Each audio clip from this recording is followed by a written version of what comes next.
Good evening guys. Magandang gabi. Yan, sabay kami ng duty, pero magkaiba kami ng sundo. At syempre, magkaiba rin kami ng pasyente. At magkaiba rin kami ng uniform, pero same company lang kami ha. O, sa mga nagtatanong dyan, bakit home care yung trabaho namin? Tsaka na natin pag-usapan yan, wag muna ngayon kasi magmamadali kami dumuti.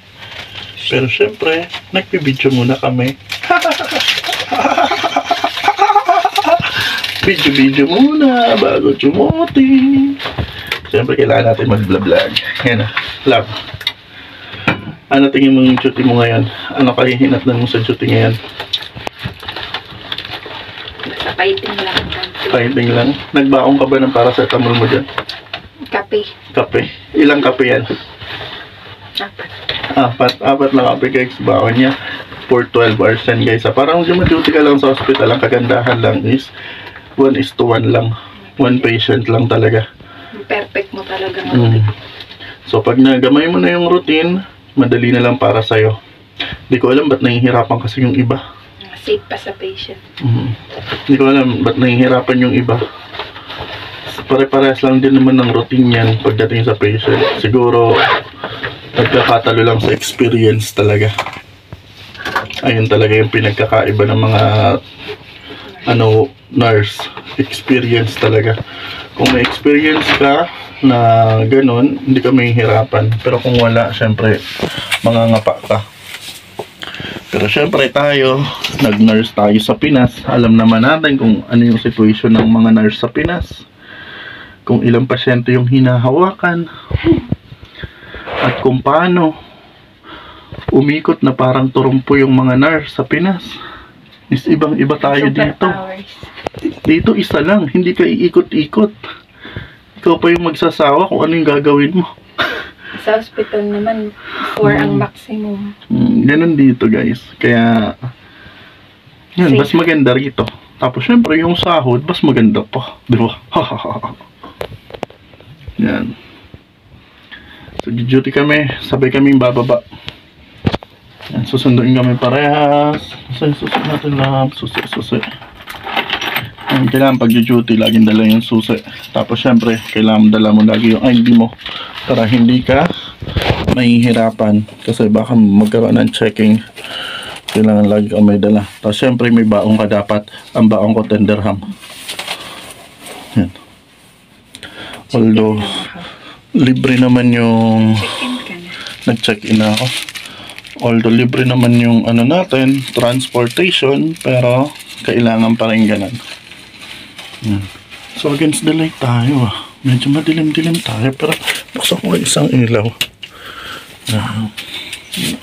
Sobrang liwanag naman. Hindi na tayo makita. Yan. So patayin ko na ulit yung isang ilaw. Ano kaya? So ayan guys, bababa na muna tayo. Yan, may message ko muna yung driver. Magsasabi ako na pababa na ako para aware siya na nandun ako sa baba, hindi na siya mag-message. Okay, baba muna tayo. So ayan guys, bababa na kami. Yan, sinabla. So syempre nagtapon muna tayo ng basura dun sa mahiwagang tapunan natin sa secret door.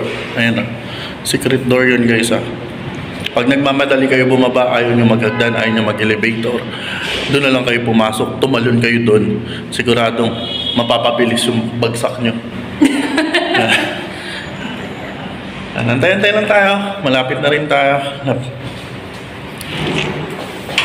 So, tara.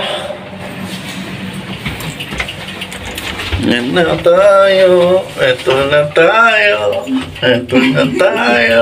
Eto na tayo. Umuuga. Grabe kayo sa elevator dito. Umuuga. Napaka-shaking niya. Bira ito.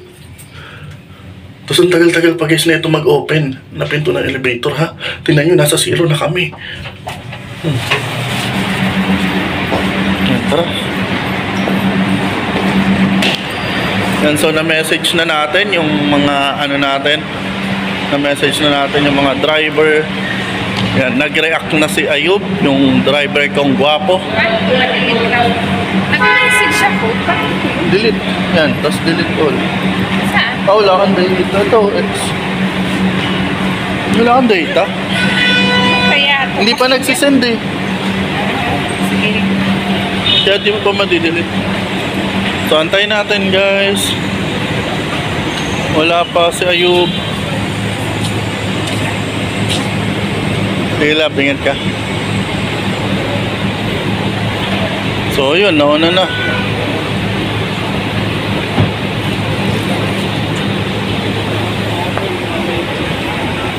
Nauna na yung asawa ko. Nandun na pala yung sundo niya. Biglang dumaan. So tayo mag-aantay. Siyempre nandito pa rin tayo sa favorite spot natin. Yan.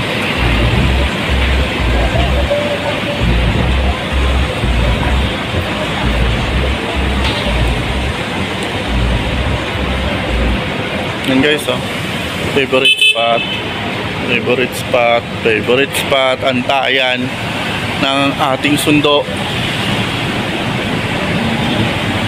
Hindi na nakapagpaalam yung asawa ko guys, ah. Sumakay agad kasi nandun na. Walang parking kasi. Kailangan dire-diretso yung sakay. Tapos aalis agad yung sundo. Kaya pag darating nun, dapat ready ka na. Kaya dapat nag-aantay ka rito talaga. Hindi ka pag ganitong oras. Kasi mahirap yung parking. So kailangan bago dumating yung sundo mo, naka-ready ka na dito. Mga 3 minutes dapat nandito ka na. Ganon. Kasi kawawa rin yung sundo mo, lalayo ng parking, tapos pupuntahan ka na naman ulit. Pero pag umaga okay lang, kasi pag umaga may mga parking naman dito, hindi mahirap. Tapos tsaka nasa second floor lang din naman kami, so mabilis lang din makakababa.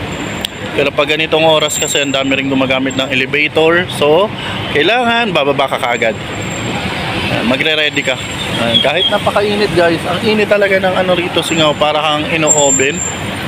Ganon, pero goods pa rin para kasi pag nandun ka na sa loob ng sasakyan is malamig na, tapos pag nasa pasyente ka na, giginawin ka talaga.